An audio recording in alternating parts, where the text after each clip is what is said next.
Good morning students, how are you all? I hope you all are fine and safe at your home. Myself Shweta Mutkal, a representative of Shiv Jyoti Educational Group, Kota. Today we are going to start with part 2 of History chapter 9. So let's take out your book. Students, we will start with the remaining topics of chapter 9. In part 1, we have already covered about the emergence of nationalism, a nation in making, two groups, radical and moderates, and the Mahatma Gandhi's advent, like that we have covered. Now we are going to cover the remaining topic of this chapter. These are the number 1, Khilafat agitation and the non-cooperation movement. People's initiative, the People's Mahatma, the happenings of 1922 and 29, the march to Dadi, quit India and later, and the last is towards independence and partition. So we will start with page number 117. Open your book, page number 117. खिलाफत agitation and non cooperation movement क्या था, ये मैं आपको बताती हूँ. सबसे पहले आपके लिए जरूरी है जानना, इन 1920 British imposed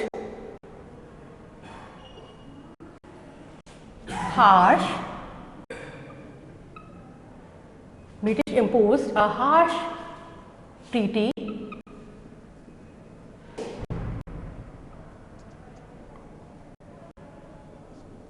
on Turkish Khalifa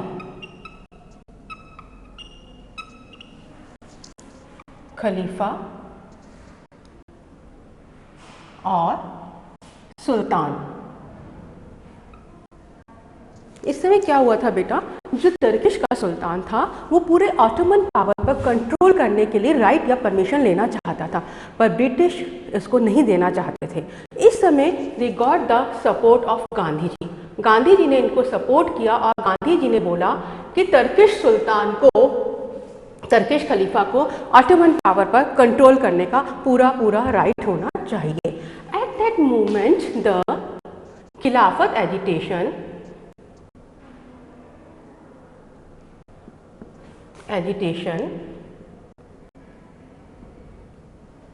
was initiated by two leaders that were Muhammad Ali and Shaukat Ali. इनका नाम याद रखिएगा. The Khilafat agitation was initiated by Muhammad Ali and Shaukat Ali. They wished to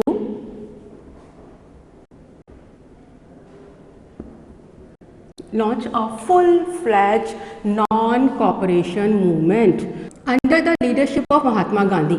Mahatma Gandhi ji की leadership में non cooperation movement start करना चाहते थे. They wish to initiate और launch the full flash non cooperation movement. What happened at that time, they got the support of Gandhi ji in 1920. We are talking about 1920 when the Khilafat agitation and the non cooperation movement began. They wished to start non-cooperation movement under the leadership of Gandhi ji and proclaimed Swaraj, कि हमें हमारा राज वापस चाहिए. Swaraj means अपना राज. ठीक है. अब इसके लिए उन लोगों ने क्या किया, ब्रिटिशर्स का बॉयकॉट किया, नॉन कॉपरेट किया. उनको बोला कि we will not cooperate with you any more. इसके लिए जो स्टेप्स उठाए गए, सबसे पहले उन लोगों ने दे बॉयकॉटेड लेजिस्लेचर का बॉयकॉट किया.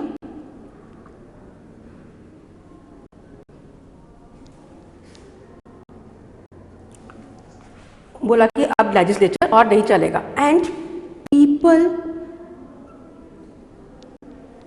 Late public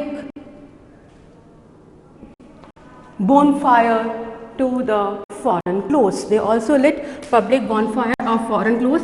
What they were doing so just to अपना agitation दिखाने के लिए, अपना गुस्सा दिखाने के लिए that we are not ready to cooperate with the Britishers anymore. And they also surrendered titles.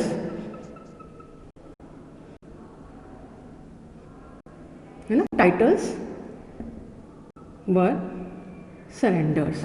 Many students left the school which were controlled by the Britishers, and many lawyers like C.R. Das and Motilal Nehru gave up their practices. ये सब non cooperation movement में हुआ और खिलाफत agitation के बाद. Here this is a time to note down internal question 2. That is, name the leaders of Khilafat agitation, and the answer is Muhammad Ali and Shaukat Ali. Clear? Now we are going to start People's Initiative. जो non cooperation movement और खिलाफत movement आया उसको लेकर लोगों का क्या reaction था, कॉमन पीपल ने भी इसमें पार्टिसिपेट किया था. If we talk about in Kheda Gujarat Patidar peasants, तो we have cover topic 1 in we are talking about people's initiative, how people initiated in Kheda, Gujarat, Patidar peasants. We are talking about Patidar peasants organized non-violent campaign. इन्होंने non violent campaign start किया against the British. They started non violent campaign against the British who put harsh treaty on the revenue. So we were talking about that in Kheda, Gujarat, Patidar peasants organized non-violent campaign against the high revenue demand of the British. क्योंकि British ने इनके सामने बहुत high revenue की demand रखी थी, तो इन लोगों ने इसको अपोज करने के लिए नॉन वायलेंट कैंपेन स्टार्ट किया था. किसने? खेड़ा गुजरात के पाटीदार पीजेंट्स ने. ठीक है. Now number 2, in coastal areas of Andhra Pradesh and interior Tamil Nadu, people picketed the liquor shops. Picketed here means that people protesting outside a building or shop to prevent others from entering. So in coastal Andhra and interior Tamil Nadu, liquor shops were picketed.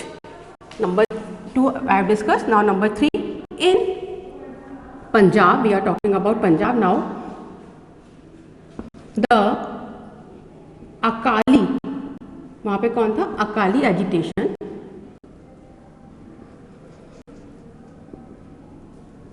ठीक है. In Punjab the Akali agitation of Sikhs. किसका था ये? सिख का. sought to remove corrupt mahant. Why? Because they were getting support of the Britisher from their gurudwaras. Now the next is 2 we have already discussed about the interior Tamil Nadu and coastal areas. Number 4, in villages, peasants proclaimed, क्या proclaim किया? Swaraj. And they believe that Gandhi ji raj was about to establish. उन लोगों ने बोला कि अब हमें अपना स्वराज चाहिए और गांधी राज चाहिए. Now the last, in the tribal group और the poor peasants organized a number of stage shows showing forest satyagraha. Satyagraha, बेटा सत्याग्रह गांधी जी ने स्टार्ट किया था और सत्याग्रह का मतलब होता था सत्य के लिए आग्रह, जो कि एक नॉन वायलेंट मूवमेंट था जिसमें कि वायलेंस को बिल्कुल गांधी जी ने मना कर दिया था. तो जो वहाँ के लोग थे तमिल, वहाँ के, we are talking about Guntur. In Guntur district of Andhra Pradesh, people performed a number of stage show performing forest satyagrah. So these all were the people's initiative कि किस तरीके से उन लोगों ने ब्रिटिशर्स को अपना नॉन कॉपरेशन मूवमेंट शो किया that we are not ready to cooperate with you anymore, we want Swaraj, हमें अपना राज चाहिए. So we have covered people initiative. Now the people's Mahatma, can you guess? Yes, of course. Was Mahatma Gandhi. We are talking about Mahatma Gandhi. People thought about Gandhi ji like a kind of मसीहा.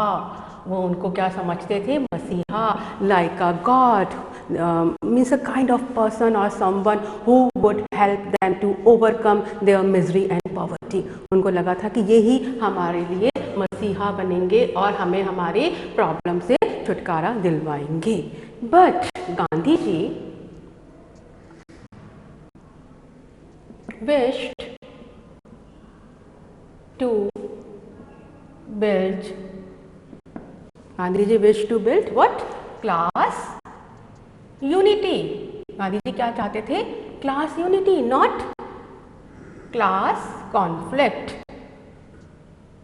Class conflict नहीं चाहते थे, ठीक है. But many people could still believe that he could let them help, he could let them help to fight against the Britishers, or the peasants also believed that he would help them to fight against the Jamidars, and many agriculture employers believed that he would provide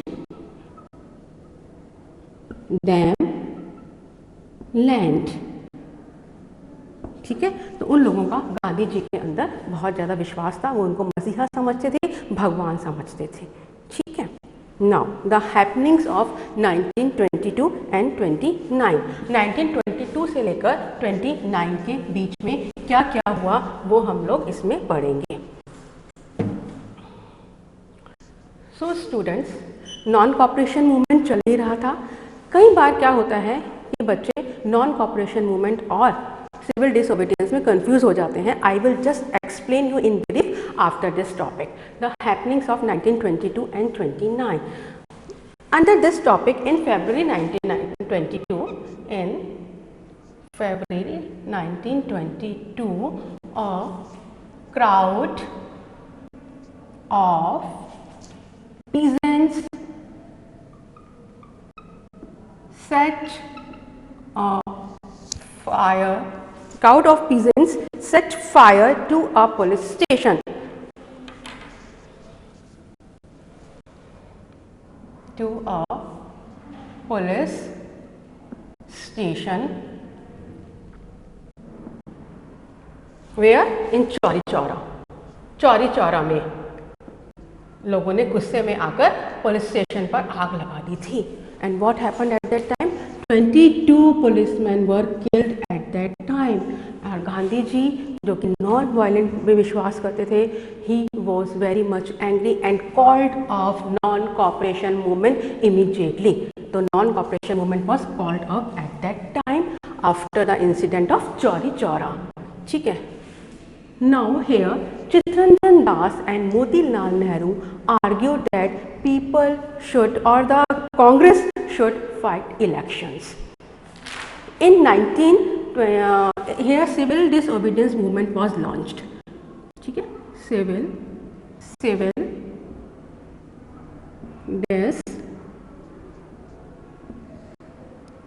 disobedience movement was launched in 1930 under the leadership of Gandhi ji. So here there are two movements. One is civil disobedience movement and another was non-cooperation movement. ठीक है. So I am going to explain the difference between two. Sometimes बच्चे थोड़ा सा confuse हो जाते हैं इनके बीच में, तो थोड़ा सा एक रफ आइडिया हम लेते हैं. That is non cooperation movement. मैं शॉर्ट में लिख रही हूँ. ठीक है. Civil disobedience movement. Okay, it was started in 1921 first of all, after the Khilafat agitation, and it was started after the non-cooperation movement in 1930. दोनों में ही ब्रिटिशर्स का कॉपरेशन, नॉन, इन्होंने बोला था कि वी विल नॉट कॉपरेट, तो British titles were surrendered, many peoples left their jobs and they boycotted legislature. It was also active movement.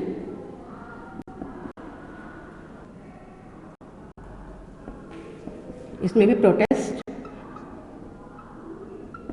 और बाइकॉट ब्रिटिशर्स का. Now another important thing that कि ये जो था it was ended by Chauri Chaura incident, जो Chauri Chaura incident हुआ था उसके बाद non cooperation movement was called off by Gandhi ji immediately and it was ended by Gandhi Irwin pact. Gandhi Irwin pact के साथ इसका एंड हुआ था। इसमें हम देखेंगे तो हिंदू मुस्लिम यूनिटी थी, इसमें इतनी हिंदू मुस्लिम यूनिटी नहीं देखी गई थी, but the one common thing was that both were based on Gandhi ji's philosophy. Okay, तो ये था नॉन कॉपरेशन मूवमेंट और सिविल डिसोबीडियंस मूवमेंट का छोटा सा डिफरेंस जो कि आप लोगों के लिए जानना जरूरी है। Now Congress resolve to fight for Purna Swaraj. अब कांग्रेस को लगा कि हमें पूर्ण स्वराज और complete independence. So the Congress resolved to fight for Purna Swaraj or complete independence in 1929 under the presidentship of Jawaharlal Nehru. So 26 January 1930 was consequently observed as Independence Day all over the country. Now here two another developments that took place at that time was the first was the formation of RSS and the Communist Party of India. The formation of the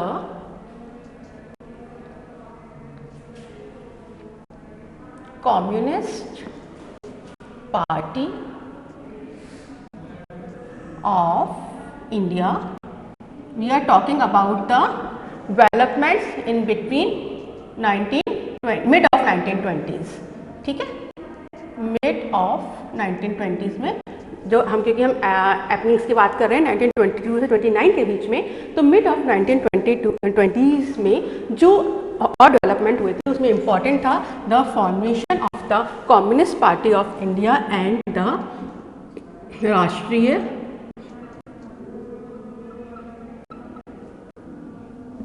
स्वयं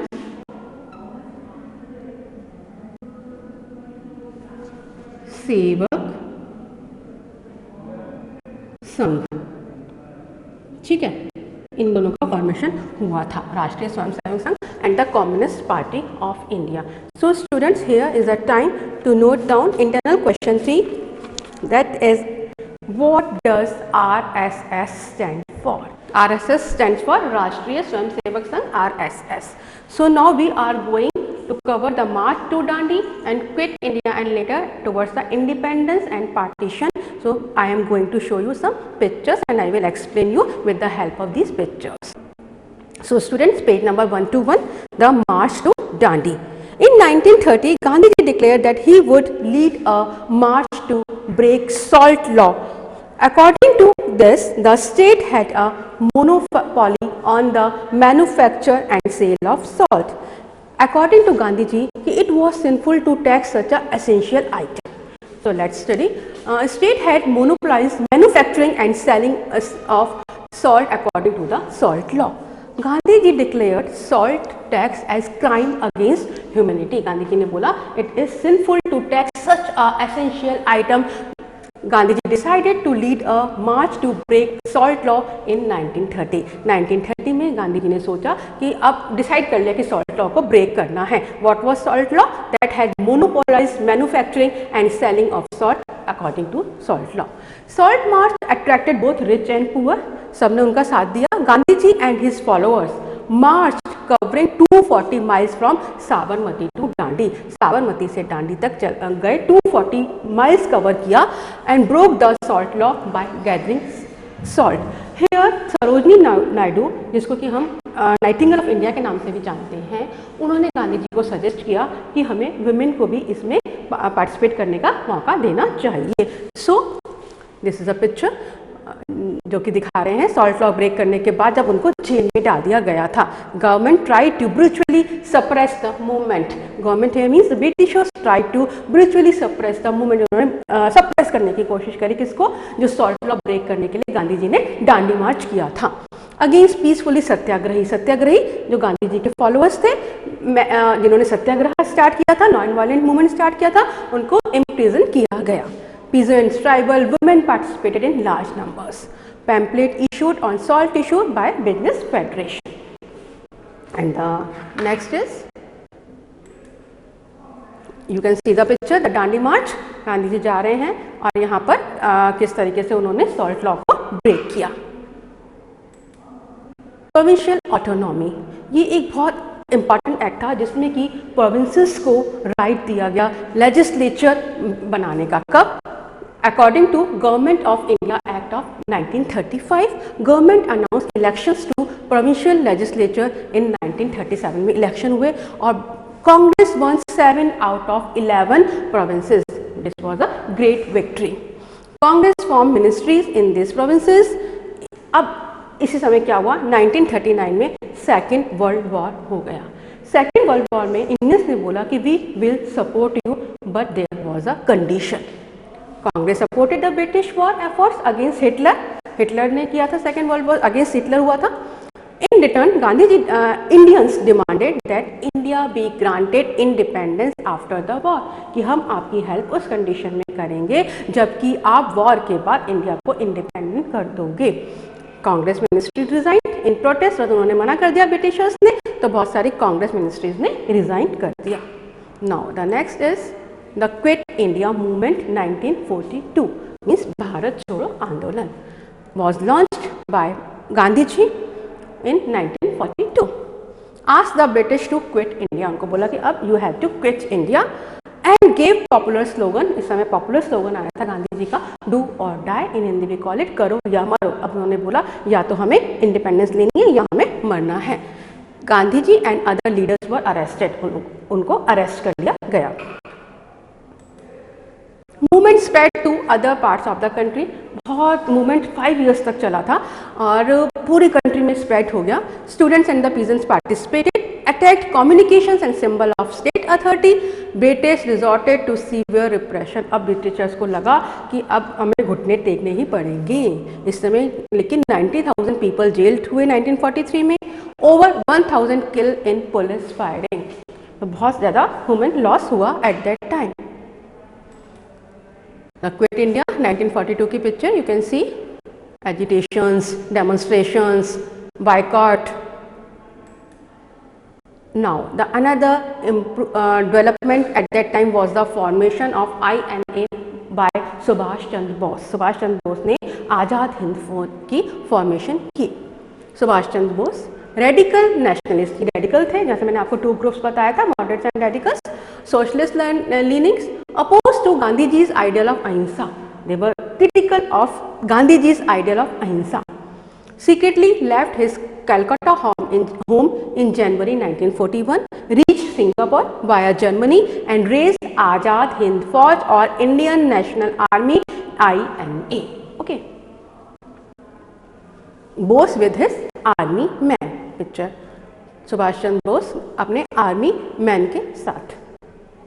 next, अब क्या हुआ, independence मिलने को ही थी कि एक नया 2 नेशन थ्योरी आ गई। वो क्या थी? Muslim League. मुस्लिम लीग ने डिमांड की कि हमें इंडिपेंडेंट स्टेट्स चाहिए, कहाँ पर? North western and the eastern areas of the country 1940 में। इन लोगों की ये डिमांड थी। Muslim League, all India Muslim League moved a resolution for independent states for Muslims in the north western and the eastern areas of the country. Did not talk about partition or Pakistan. From 1930s, League developed 2 nation theory. It reflected the tension. अब इसकी वजह से दोनों groups के बीच में, हिंदू और मुस्लिम में, बहुत ज़्यादा टेंशन क्रिएट हो गई।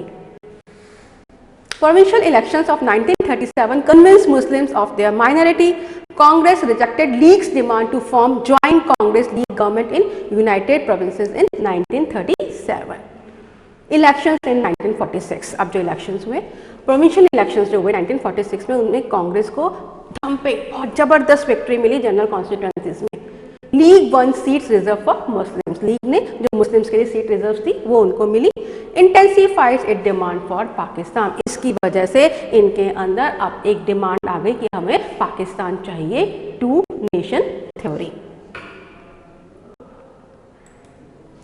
Cabinet mission. अब क्या हुआ, ब्रिटिशर्स ने एक कैबिनेट मिशन अपॉइंट किया। British cabinet sent a 3 member mission to Delhi, Delhi में भेजा। 3 मेंबर्स का ये ग्रुप था जिन्होंने कि सुटेबल पॉलिटिकल सिचुएशन, इस इशू में क्या सुटेबल पॉलिटिकल इश्यूज हो सकते हैं, उनके लिए यहाँ पर कैबिनेट मिशन को भेजा गया। Issues included league's demand for a separate nation. It also included the league's demand for a separate nation. Mission solutions and rejections. Result, examine league's demand, league की डिमांड को एग्जामिन किया। Suggested a political framework for a free India. Propose a united India with a loose confederation. Confederation is a kind of government structure created for a common purpose. Gave some autonomy to Muslim majority areas. ये भी बोला कि Muslim majority areas को भी कुछ autonomy दी जानी चाहिए। Congress and Muslim League rejected it. Partition become inevitable now. Inevitable means couldn't मतलब कि अब रिजेक्ट इसको वो नहीं किया, it had to be happen, होना था ऐसा, इसको अब और टाला नहीं जा सकता था। Now, hundreds of thousands and people killed while women subjected to many ritualities. Women के साथ बहुत सारी ritualities भी हुई और बहुत सारे लोगों को मारा गया। Millions forced to leave their homelands. They were forced to leave their homelands. India changed with independence due to birth of new country Pakistan. हो गया था पार्टीशन, पाकिस्तान उनका हो गया था, that is वेस्ट पाकिस्तान। इन्होंने यहीं पर डिमांड की थी, ठीक है। Joy of India independence mixed with pain and violence of partition. Independence तो मिला लेकिन एक बिटरनेस के साथ मिला, पार्टीशन के बिटरनेस के साथ ये हमको इंडिपेंडेंस मिला, हिंदुस्तान पाकिस्तान का पार्टीशन हो गया। India's freedom 1947, Jawaharlal Nehru sworn as Prime Minister of India. So student, I hope you understood this chapter. Note down all the internal questions and read it carefully. Thank you.